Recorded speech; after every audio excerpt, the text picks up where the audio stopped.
I'm excited to be here. I was here last year, and honestly, I didn't really know what to expect. And so I'm thinking in my mind, what am I going to talk to people about? Why do they want to hear what I have to say?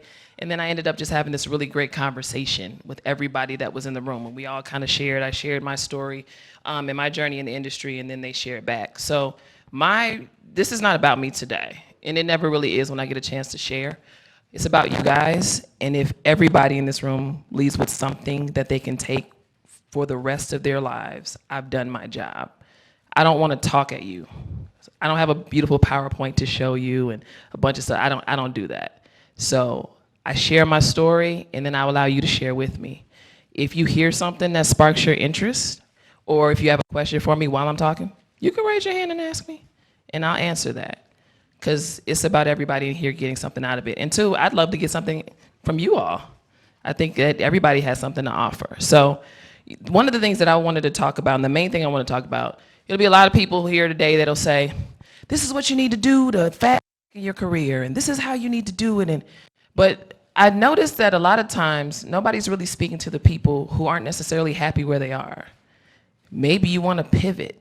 So my conversation with you is more about the purpose and the pivot, and I'll explain how that happened to me in my career. So I guess my first question is, and this is a safe space.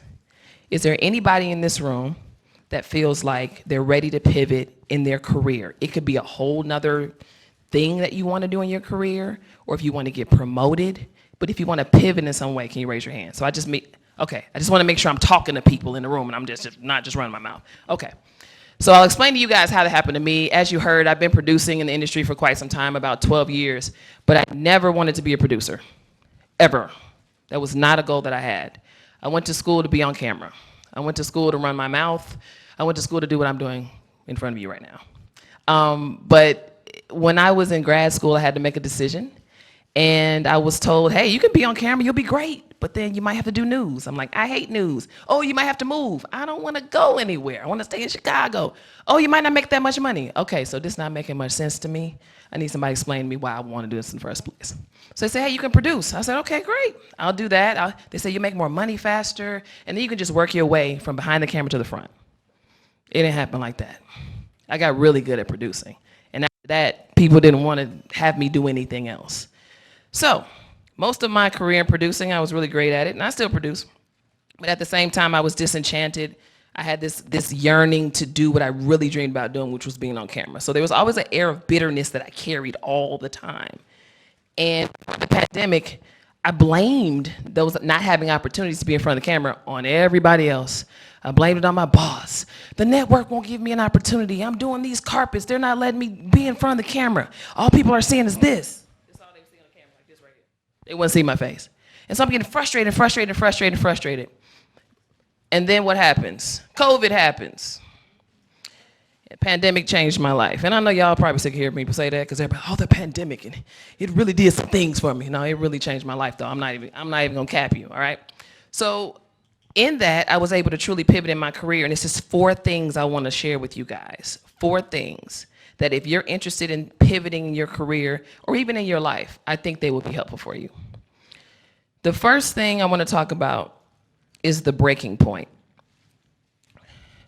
For me, my breaking point was when Sister Circle Live was canceled out of nowhere at the end of March 2020.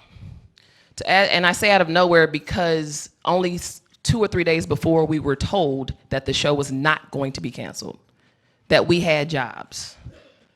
Now, I'll also be honest with you, I was ready to leave anyway, but you know how you have a job and it's like, okay, I got bills, so I'm gonna have to just stick this thing on out and try to find a way to network over here and try to get my other opportunity while I hold on to this job that I don't want to be at. That's what I was doing. There's a level of convenience involved in that. So they canceled the show. And there's the breaking point. And so I want you guys to understand that your breaking point is actually your breakthrough point.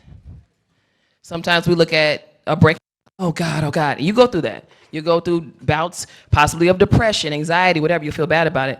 But I want you to start identifying your breaking point as your breakthrough point. When Sister Circle Live got canceled, it wasn't just, oh, I'm out of a job. Anybody in here in entertainment, you understand, everything shut down. So there was nowhere to go. It was like, oh, Sister Circle's done, so I'm gonna go to this show. There's no show because everybody's shutting down. Shows are getting canceled, everybody's shutting down. So now it's like, what am I gonna do? And probably for the first time in my career, I was forced to really look at what I wasn't doing. You hear all the stuff, oh, she did this, she did that, she did that, but there was a lot of stuff I didn't do. And one of the things I didn't do was I didn't do for myself a lot. I worked really hard for other companies. I gave them my all. I went the extra mile. But as far as original content, I wasn't doing too much of that on my own. And social media has been out a while. I wasn't going on there doing interviews and being assertive and putting the same level of energy I put into somebody else's corporation into my own dream. So that breaking point forced me to do that. And also, the breaking point isn't just when you've had enough, it's when you've done enough. By the time I got to the end of Sister Circle, I had been in the industry almost 11 years, and I knew I can do this. But I also knew I can do this. I have to do this. And so I started doing stuff, guys, and it was hard. And that's another thing that people don't tell you. It's tough. You want to quit sometimes. You might want to quit every day for a while. And so literally God said to me, you have no more scapegoats. You cannot blame your employer. You cannot blame your boss. You cannot blame your conditions. You cannot blame upper management. You have to take the reins on your own career. And if you want to be in front of the camera, you have to do it yourself. So I went on Instagram and I said, all right, let me go on IGTV. Let me see what they talking about. You know, everybody went on IGTV. Everybody had a talk show after that. I don't know if y'all know this. Everybody was a talk show host when the pandemic happened. So I went on IGTV. I was talking to a friend of mine. I said, I want to start doing interviews because I love doing interviews. And I want to start doing an IGTV series. And we came up. Oh, this don't want to work. There we go. We came up with a name. It's called JustAThought with Sharí Nycole. Now, mind you, I told you, I've been in the industry for 11 years. Met a lot of people, met a lot of celebrities, met a lot of managers, met a lot of PR, all of that. Knew a lot of people. So I started to take advantage of the people that I knew in a good way. I got an Instagram show. Can you do it? Can you come on and talk to me for 20 minutes on Instagram? Sure, no problem. So I'm getting all these celebrities to come on and activists and medical experts and sports figures and all these people coming on the show. And one of the things it did was it helped me build my confidence. Sometimes we have a gifting in something and we know it, but we don't exercise it enough to feel confident in it. So it kind of just sits there. So I knew I could interview, I knew I could be in front of a camera, but I hadn't done it really in so long because I was so busy being behind the camera for everybody else. So I started to build my confidence up, started to get back in the groove, and then all of a sudden, boop, boop, boop, boop, boop, here comes an opportunity for the gray area, which is, I've been doing that for 2 years. So there's a lot of things that happen for me over the course of 2 years. And that's another thing I want to tell you guys. Don't let anybody give you a timetable. No, don't let anybody do it. I am a firm believer in, I don't care if it took you 5 years. It's going to take me 5 days. That's how I think.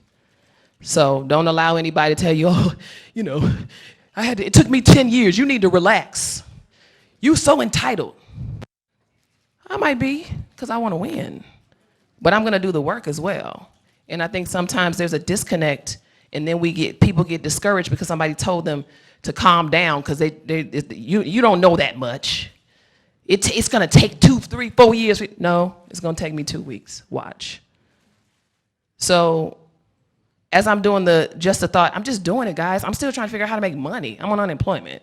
You know what I'm saying? Like, it's not sweet. Like, oh, I'm on Instagram, I got money. No, I'm trying to figure it out like everybody else. And then there was a gentleman who was my frat brother. His name is Jonathan Mason. And he owns a bunch of radio stations. He happened to see me on Instagram. That's another thing. You never know who's watching. And I think sometimes we don't think people are really paying attention to us. They're watching you. Keep posting. I don't care if you get 2 likes. I don't care. You never know who's watching you. You never know who's enjoying your content. So just push it out and keep pushing it out. He reached out to a friend of mine at the time and said, hey, I think she could have her own radio show. That's how it happened. I didn't fill out an application. I didn't do a demo. He just saw me on Instagram, taking advantage of the contacts that I already built, and he gave me an opportunity. So sometimes it's not about oh, I need to just do this. I haven't done enough of this. You've done the work, but have you applied what you've done? Have you applied your experience to your own dream, not to other people's? Because that's the difference. And that's why so many people want to pivot, because they're investing all of their time, all of their energy, all of their giftings into something over here, and hoping that somehow the residuals of that is going to mean that they get all this stuff for themselves. That's not how it goes. You have to be very intentional about what you want for you. Very. So that's what that taught me. The other thing I learned in the pivot is self-awareness. It's so easy to blame other people for stuff, guys. I had a good time doing it too. I did it real cute. Like, I've done all of this work. They told me they would give me this opportunity and they didn't do it. Girl, why you trust them in the first place to do that? They don't owe you anything. We have to get out of the habit of thinking that nobody owes you anything. And nobody's walking around thinking about you either. Especially if you're in a corporate space, you can forget it. It's about their bottom line.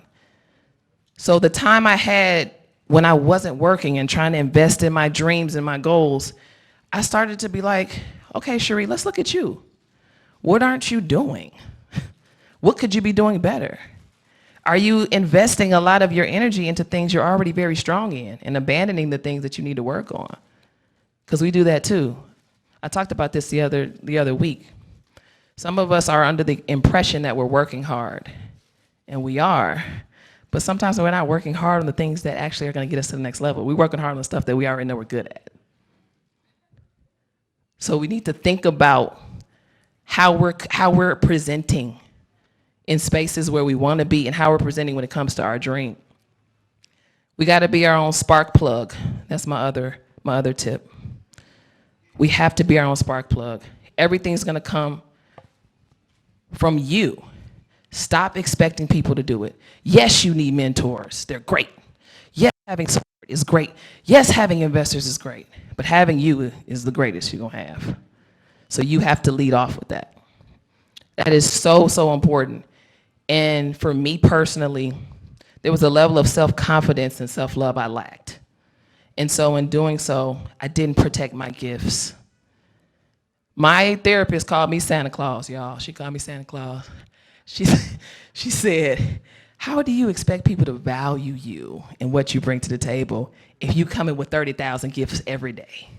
How do you expect that? You set their expectations that you will do whatever. Here, just take it all. But what do you have for yourself? Nobody's entitled to your gift. It's yours to share or not. And the boundary is, you know what? I'm going to give you one of my water bottles today. And you ain't going to get one today. Why? Because I said so. Not because I'm mad. I said so. It's a boundary. Growth comes with boundaries, and some of us don't have them. I didn't have any, y'all. I was running myself ragged. And I could write a whole book. I'm not even going to go into detail. You can just kind of look at the trajectory of my career and see what I mean when I say that. Wink, wink. But I didn't set any boundaries. And I'm throwing all my gifts over here and helping out over here and doing this for this company over here. Meanwhile, I have nothing, but I'm sitting around complaining about how I don't get opportunities. Girl, it's on you. So I challenge us to look in the mirror sometimes and be like, man, what am I missing? What am I not doing? Because it always goes back to you.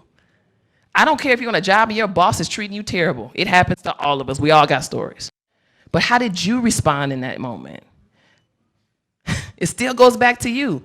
You can complain, you could quit, or you can say, you know what, I'm going to stand in this. And for me, it's prayer. For other people, it's different things. I'm going to stand in this because there may be a lesson in this that I need to take to the next thing. And I'm not saying stay in a place where you're being abused or anything like that. But some of these lessons are here to challenge us for the next thing and equip us for the next thing. And we tap out too quick, and then we wonder why we're still stagnant and stuck. Sometimes you got to stick some things out. I want us to examine our investments and cash out on them. And what I mean by that is, I'll share how the Willie Moore Jr. show came about for me. I didn't have any radio experience. Most of my career, I can go on and on about, I didn't fill out a resume. I didn't have the experience there. I had it, but I didn't have it on paper. I was not a radio host for anybody. I met Willie Moore Jr. and the then executive producer, Ahmed Gordon, about 4 years ago, right around the time Sister Circle Live started. They came to the show. And the executive producer, Med, is from Chicago. I'm from Chicago. So we just clicked. And we just were having a conversation. That's another thing. If you look, I challenge all of you, study people's success. Oftentimes their level of elevation or stagnation is directly connected to how they treated other people. And sometimes we're not moving how we want to move because we're not treating people right. And I know it sucks to hear that sometimes, but like really think about it. When I was trying to network, was I trying to serve or was I trying to get something from somebody? Because you get that back, and then you want, some people always want something from me. Well, maybe you were doing the same thing. When somebody came to Sister Circle, was I kind to them? Despite the fact that I had to get up at 6 in the morning and I'm tired, I kind of don't want to be there? Or did I give them that energy back? And I found that when you give people kindness, you get it back. And sometimes it's acts of kindness, and sometimes it's them just picking up the phone and calling you to give you an opportunity. Not because of your experience, but just because of how you made them feel. That's a real thing. And especially in this industry, because people are too inundated, they're too busy. They're too busy to go through your resumes and all that stuff. They want to know, can you get the job done? And will you give me a headache or no? That's what they want to know. Can you work with others? Are you a self-starter? That's what they want to know. So I met Med and I met Willie, and we were just cool. There was no talk about, I really, can I? I don't approach people like that. Because plus, you're on my turf. I'm here to serve you. You're here at Sister Circle. I'm trying to make sure you have a good experience. But we kept in touch, and we talked about the things that we wanted to do. I shared my goals with them. They shared their goals with me. So I said, hey, man, I'd love to go to the station, just to hang out with you guys. Listen to what I just said. Just to hang out with you. I want to shadow. I want to hang out. That's what I want to do. Come on. So I go to the station, and that's what I'm doing. I'm just hanging out, talking to Willie, having a good old time. And he says, something on you, how you communicate. He's like, it's something on you. Do you want to do the headlines today? Guys, I didn't know that Crystal Lee was out that day. I just went up there to hang out with them. And it turned into me doing the reads live on air that day. So stick a pin in that. 3 years later, because nothing happened after that. And this is what I mean by investment. Sometimes we're not understanding what's an investment and just what's an experience, because they're two different things. Sometimes you'll have to wait, period. But if you sow good seed, you're gonna reap. 3 years later, mind you, we're still in contact. I don't go back up to the station. I don't do any fill in for anybody. Nothing happens. We just become friends. And sometimes that's what it is. Sometimes, let's stop looking at a connection like an opportunity for you to make some money or to get something. Sometimes God just puts a good person in your life. And that's currency as well. So Sister Circle gets canceled, right? Now all of a sudden my schedule's opened up. Got all this free time. So Ahmed hits me up. Again, I didn't know this was going on. But Crystal Lee was preparing to leave the show. I didn't know this, and they didn't really know it either. But maybe about a month after Sister Circle got canceled, Ahmed called me. He said, can you fill in for Crystal Lee? I said, sure. I said, no problem. He's like, yeah, you don't have Sister Circle, so it shouldn't be an issue. I said, no, it was good. I feel it. Thank you for the opportunity. Did the show. It went well.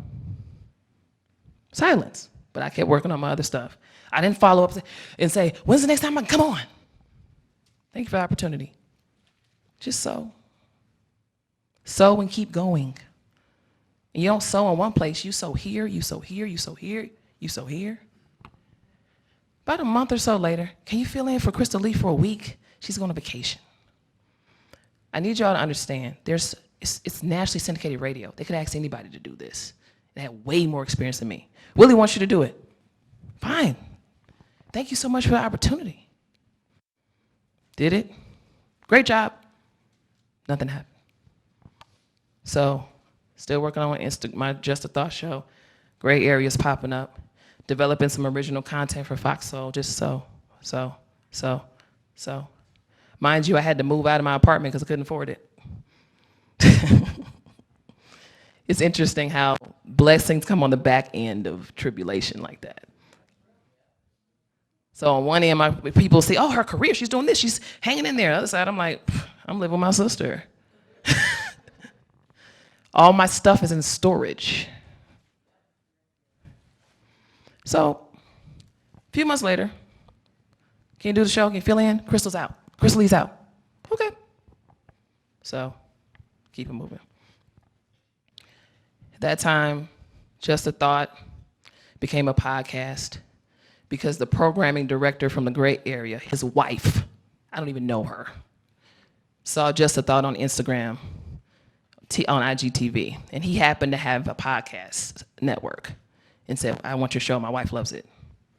So, all those episodes I did on Instagram, nothing was happening, but it was happening. End of the year comes. Meg calls me and says, Crystal Lee's gonna leave. She's ready, she's gonna leave the show. And Willie wants you to do it. He wants you to be the co-host. And I said, I would love to. He said, we gotta do a few things, we gotta talk to some people, but you're his person. I said, I would do it. And so, January 4th, 2021, that's when I started on the show. How much money do you think I made filling in for Crystal Lee? Just a guess. Or that I asked for. $0.00. I didn't ask for it. It wasn't offered to me. And for me, again, I'm not speaking for everybody, but I'm a spiritual person, so I'm listening. And I was told, don't ask for anything. And sometimes we need to be sensitive enough to hear that. Because it's a turnoff for some people when I'll do this for you, but God gives it back to you. To the point where people say, can you do this? And you don't have to even ask for, do you have honorary? No, we got you already. Here. We got you. Thank you. It happens. But how much have you sown? We're so steady trying to reap, but we've sown minimally. We haven't sown into ourselves, we haven't sown to other people, and we haven't sown into our gifts. So I tell that story, it's like, invest your time, and invest your kindness, and be intentional about it. Be intentional. People remember. You guys don't know how many people I talk to in this industry like, yeah, she's great, but she mean. I don't want to work with her. Or I heard that he was difficult to work with. And they'll go, people hold grudges real bad. You messed them over one time, that's it. I booked her for a show one time, she was terrible, I'm never booking her again. You blackball yourself. There's people going around right now, I've been blackballed. No, you did it yourself. You did it to yourself. So I challenge everybody to really, really examine your investments and cash out and understand how important of a currency people are. Not to be manipulated, not to be used, but for God to use as a conduit for your next big thing. My last point, represent yourself as many times as you have to. Represent, I'm saying that on purpose. I did something about this on social media recently. Sometimes we assume that people know, just because our resume is nice and long, we've done all this stuff, that people know who we are. They know how good we are at stuff. So we'll sit in a meeting, and somebody will present an opportunity that you could easily do. But you'll sit in your pride because they're skipping over me. Why didn't you just ask me to do it? I could have done that. I'd do all that. We'll sit in our pride and get skipped over, and somebody else will do it. Example. I work for Essence. I'm the branded content video producer at Essence. I've been there for about a year. So I came there in a producing capacity, but my boss knows I do stuff on air, on camera, all that. But we're all working remotely, y'all. Essence is a big company. So most people there don't know that. They see producer on my title, and that's what I'm supposed to be doing. So here comes an opportunity for Black women in sports, which is a franchise that we're building at the company. We're on a call, and my boss had told me a few months before, Black women in sports, we're starting it. I'm excited about it. I know you're a former athlete. I know you've done sports reporting. I know this will be great for you. I'm gonna put your name out there, and we'll see what happens. Sometimes, guys, it's great when people put your name out there, but you got to put a stamp on the letter. Sometimes we lean into somebody saying they're going to refer us, and then we don't follow up ourselves, or we don't advocate for ourselves. So we're in this meeting, and they're like, yeah, we need to do this for Black women in sports. We're gonna go to the Final Four in Minnesota. We got to shoot these videos, get these interviews. We need somebody to report on this on camera, blah, blah. So I'm just sitting there like, now these people, I thought my boss said that she talked to the people. I played Division I basketball. Are they really trying to figure out who's gonna do this? This don't make no sense. I could report on this in my sleep. So I'm sitting there. I told you, it ain't for everybody. Not trying to force it on you. But the Lord told me, you need to speak up now, or you're gonna lose this. Get out of your pride immediately. So I said, hey everybody, not sure if anyone knows, but I played Division I basketball, and I've done sports reporting. I can do this for Essence. Y'all, they was on the call talking about flying people in to do it and everything. I'm sitting right there. But interestingly enough, my first instinct was to be insulted. Like they did something to me. These people 90% of people on the call didn't even know I played sports. They didn't know anything about me. But I was sitting there in my pride like, I can't believe I'm sitting in this call. Oh my God. Guys, ain't nobody thinking about you. Newsflash. But you can make them think about you. So I said, okay, let me represent myself to these people and let them know. So I said, hey, I can do it. And so the editor at the time, she said, are you sure? That was another chance for me to get my pride. Like, what you talking about? I said, yeah, I can do it. She said, and can you write a 400 word article to go with these videos that you'll be producing and doing? I said, yeah. She didn't know I have my background in broadcast journalism. She doesn't know I'm a writer. She doesn't know anything. How could she know? She doesn't really know me. Company's big, everybody's remote. So she was like, well, how are you gonna produce and then do in front of the camera, like report? She doesn't know that that's what I've been doing my whole career because I've been working for small shows. That's been a part of my job forever. She doesn't know that. I could have said, well, girl, I do that all the time. I said, no, I can do it. It's not a problem. We set it up already. So we go to the Final Four, we cover it. One of the best experiences of my life. And I was right in my element, and everybody saw it. And so, for me representing myself, anything now moving forward that's been Black women in sports, I've been in front of the camera like this. Hey guys, look at that. Because of that one time, I decided to, don't sit in your pride, girl, these people don't know you. It's all right. When you're pivoting, you're gonna have to tell people who you are multiple times with no pride attached. You cannot care if you told them yesterday. When I told people, even people that knew I could be a talent, when I told them I was, I'm really trying to pivot here. Well, are you sure? And well, I don't know about it. This is who I am. I know that my title says producer, I'm also a personality. And if it's not right on the paper, we're gonna change it. It's okay to tell people that. Because they're gonna try to keep you where they know you. So if they know you as a title of producer, that's what's going to be on the line, unless you tell them, no, it's personality producer. Producer's actually going to be second until they get the hint. And you keep force feeding it until they're like, hey, I got somebody for you for your show. Hey, can you do this carpet? It happens, but it takes time to do that. But you have to be willing to not assume that people are just going to be like, okay, great, she's a personality now, great. They're not going to do that. Your pivot threatens other people. You know that, right? Some people are fearful of that because it's like, oh, we can't utilize them for what we want to now. They're trying to change on us, not knowing you can do it all anyway. Keep telling people who you are, and who you want to be is who you are too. So if you're saying, yo, I want to be, I'm a videographer, but I also want to be a director. You are a director. I'm a videographer and a director. If an influencer can tell me stuff, no shade, I can tell you. That's all influencers do. They just tell you who they are and they just do stuff. That's all it is. You know how much power it is in just saying, oh, that's who I am. Everybody in this room can do that. So if you're a videographer, I want to be a director. I'm a videographer and director. I bet you say it every day. People gonna start believing you. You're gonna start getting opportunities. You're gonna start doing it. But you have to represent yourself all the time. It has to become a habit to the point where in the beginning it's uncomfortable. It was uncomfortable for me. I don't know about y'all. It's very uncomfortable for me.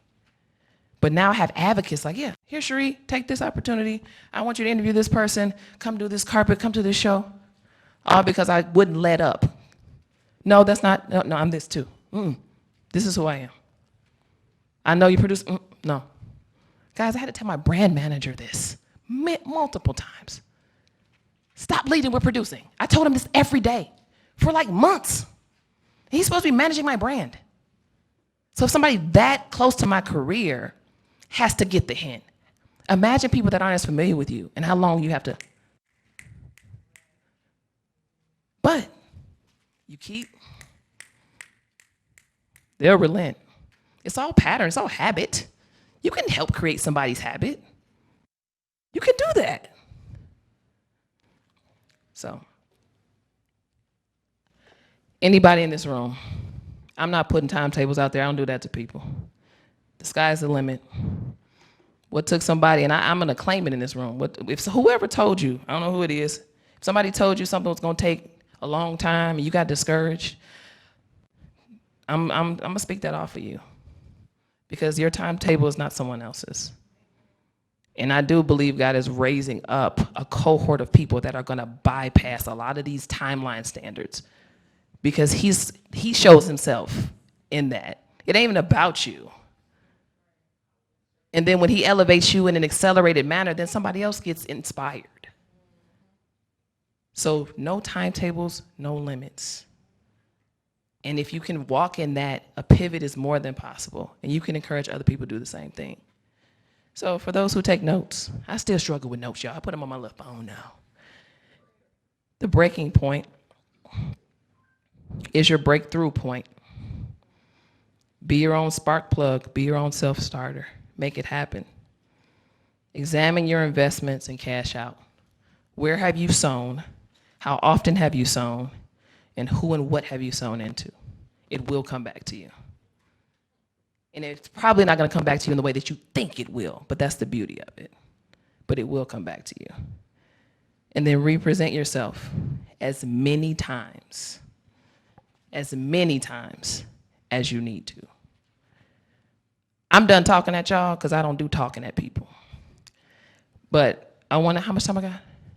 I'm really bad with the clock. I didn't keep my clock at all. How much time I got? 5 minutes? Okay.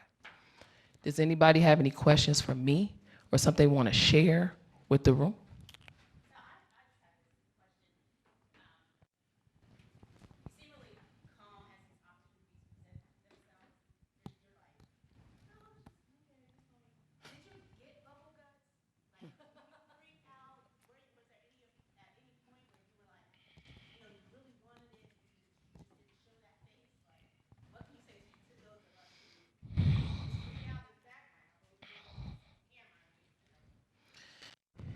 Yeah, I definitely think for me that's been a part of it too. It's a couple things. Being an athlete, you kind of get in this overachiever kind of where everything is a check mark. So it's almost I move with an expectation that I gotta go to the next level. I gotta do this. This is what I gotta do to get this. But there's still that people don't know me in this space. People don't know Radio Sharí. I know I can do it. They don't know that. And then Crystal Lee was there for 5 years. So absolutely nervous. How are these people gonna receive me? I don't even like the way I talk. So it's like, you know what I'm saying? Like this is, so I think to me, there's no faith without the presence of fear. It's just your decision to faith through it anyway. Fear is going to be there. Now, will it stay there? That's up to you. And I think that's the difference. But yeah, it's definitely been bubble guts and all that kind of stuff. But I think too, just being an athlete, I kind of just, when it's game time, which looks different from me being at home having anxiety. But it's still a part of the process for me, yeah. Yeah. Another question in reference to your statement. Examine my investments and cash out. Yeah. When doing that, when you did that on your journey, what were some of the investments that you had made in yourself that you look back at and realized, I need to just throw all this away and start again? What were some of those decisions, and how did you go about making that? It's interesting. It just happened to me recently, probably about a year and a half ago. I won't go into too much detail because I'm still trying to figure out how to tell this story without hurting other people. But one of the things I started doing was going to therapy consistently last year. It wasn't enough for me to go sporadically. I'm gonna try to fit it in. And no, I need it every week, once a week, every week. And my therapist doesn't take my insurance. And I said, I don't care. I'm going every week. So there are investments you have to make just into your spirit, your soul, that you can't attach a dollar amount to. If you can do it, or you just believe in God, like, yo, Lord, I really need to go to therapy. I need you to help me get this money so I can go and not think about it. Started going to therapy and I realized I'm sowing a lot into other people's fields with the misunderstanding that the excessiveness of it is my assignment, and it was not. And it wore me out.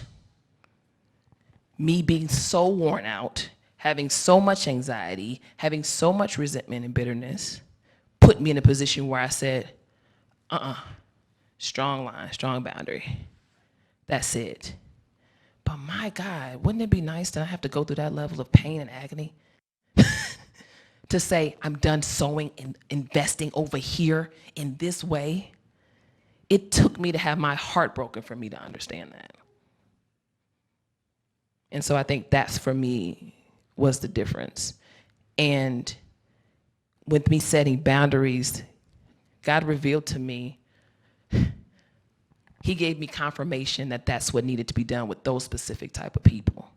Because anybody that views your boundaries as betrayal is part of the reason why you had to set them in the first place. So pay attention when you tell people no. And your no could be real simple. And they'd be like, oh my God, I can't. Watch who throws a tantrum. Because people that love you, that's the thing. We have a tough time sometimes, especially in this industry, because it's so plastic. Identifying who sees us before they see the gift. A lot of people wanted the attachment to you because of the, oh, I love her because I'm gifting to you. But do you love me for real? So the people that love you for real, it might be a tough adjustment, but they're not gonna jump up and down like a 5-year-old and throw a tantrum and act like you villainize, like you did something criminal to them and become a victim. Please pay attention, guys, to that.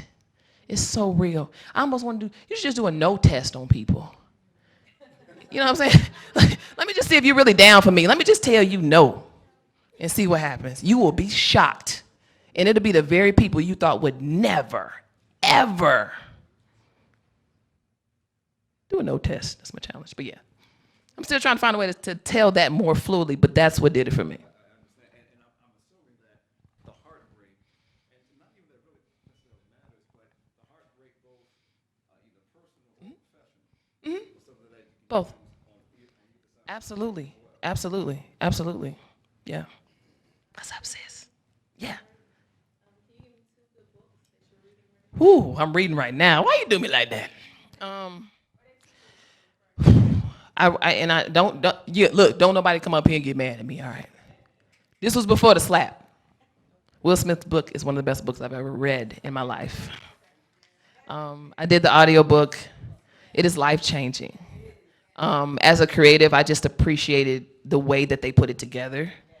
And as someone at that, and I read it at a time in my life where I was really going through some transitional moments. And he just breaks down his journey in a way that if you read that, there's no way you'll walk away without something that you can take for the rest of your life. So that's one for certain, I would say. Think of another one. Oh man, I forgot the name of it. I'm gonna find it for you. I think it's like How to Stop the Pain, but it talks about judgment and how we have these levels of underlying bias and judgment that hinder us from moving forward in our lives, and we project it on other people sometimes just completely unknowingly. So because I'm in a place where I'm trying to like really be more self-aware and more empathetic, because I struggled in that area for a long time. It's like, okay, what's going on with them? Before I like I say, why she look so uninterested? I'm up here talking for 40 minutes. She ain't cracked a smile. That's how we do. Even if it's in here and in here, it's still judgment. No, instead of saying, I wonder if she's tired. Maybe she had a long day yesterday. She probably listening. That's just her way of listening. Yeah, people don't look like me when they listen. So I was the first reaction for a long time, in part because that's kind of the household I grew up in. My dad was like that. So I had to come out of that. I think it's called How to Stop the Pain. It's a very, I'll send it to you. It's a very good book. And we don't realize how judgmental we really are. All of us. It's a very good book, so I'll say those two. Yeah, anybody else? Uh-oh. Hi, Miss Camelia. Oh, hi.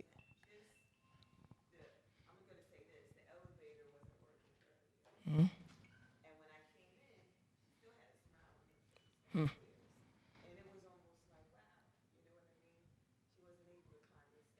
Yeah.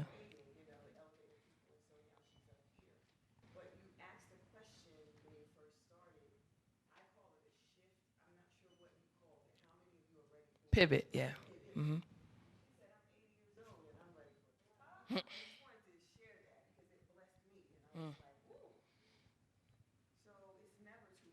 Absolutely.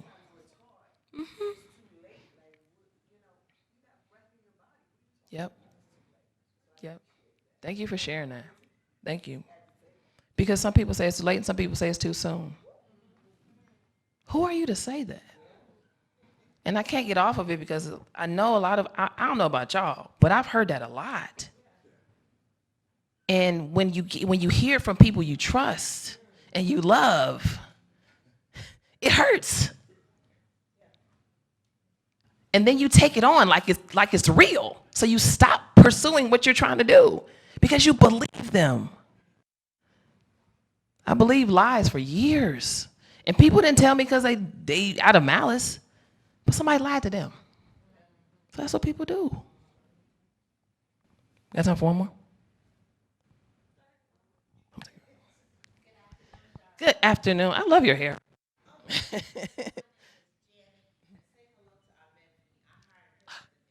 Oh my God. I will tell him.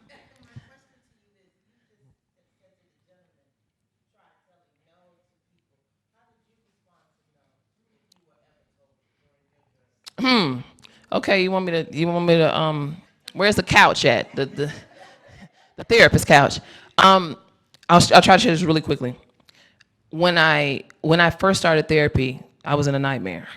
And I was telling my therapist that I had this bad habit of attaching myself in a mentorship or friendship capacity with narcissists. I'd realized that about myself.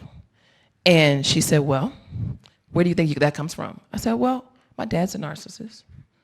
And she said, yeah, that could be that. She said, but also, you're not a narcissist, Sharí, but there's narcissistic qualities you carry that's a magnet for that.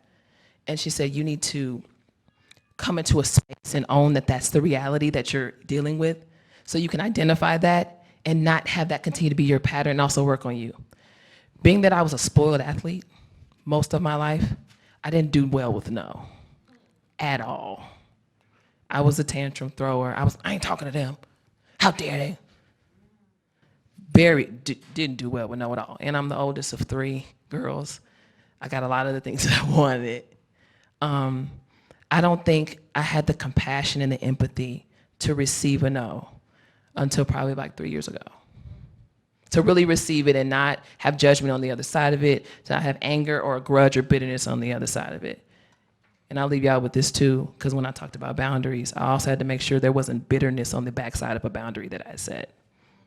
Because sometimes people say, I'm setting a boundary. No, you're bitter. You're not setting a boundary. You're bitter. If you're still angry, somebody said, no, boundaries aren't set in anger. That's a peaceful move. There's no anger there. So when we think about this industry and connections and making sure kindness is key, just ensuring that and really examining, okay, is there bitterness on the backside of my boundary? If it is, okay, we gotta deal with that. So yeah, 3 years probably. Thank you guys. I'm getting the girl get up and move. I appreciate you guys. Thank you all so much, so much.